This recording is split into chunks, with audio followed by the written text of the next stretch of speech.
Hi. Hi, how are you? Good, how are you? Good. Happy to be in good. London. Yes, happy to have you. So my first question is, there's a lot of nostalgia that comes with this film for everyone, especially me. I'm a massive Toy Story fan.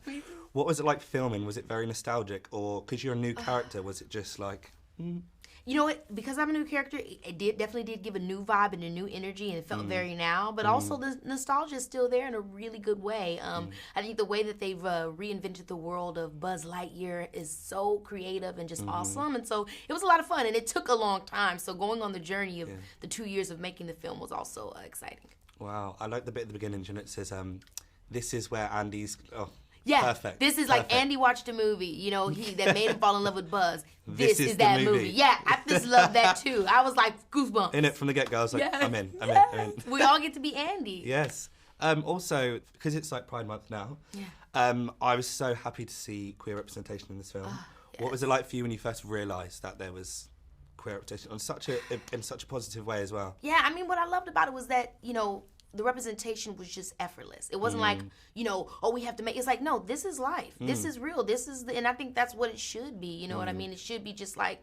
Because the reality is, this is always how the world has been. It just has not always been represented. True. So I love the way that Lightyear does it, because it just is like, yeah, these are the lives, these are the people that are always a part of our stories, and it's time to represent them properly, you know?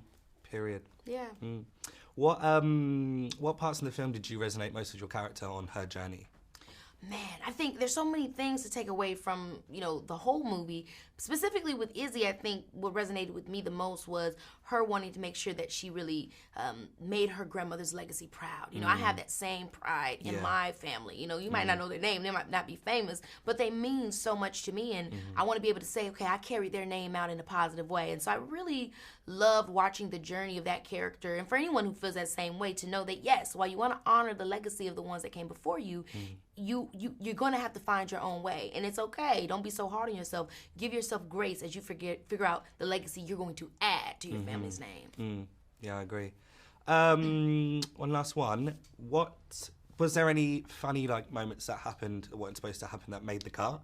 Like bloopers, because that, for me, bloopers is one of my favourite things to happen when filming. You know what? I'm sure there are tons of bloopers. I feel like most of my bloopers in animation always come from efforts. Yeah. Like, you do the lines, you know what I mean? You have specific moments, but then there's this, thing that they always make you do. They make you do a run of gasps, a run of efforts, a run of screams and yells. That I'm always looking crazy, and I'm like, oh my gosh, please don't ever let this footage get out, because I'm in there literally acting a fool. So I'm sure if you pull the tape back, you'd be like, Keke, full bonnet and everything. They're my favourite moments, honestly. When people release them, I'm like, yes. Honestly, it's so amazing to meet you. Amazing and to meet you too. I You can't look wait so for cute. everything else to come out this year. Thanks. Thank you. Bye. Bye-bye. Have an amazing day. You too, babe. Thank you so much.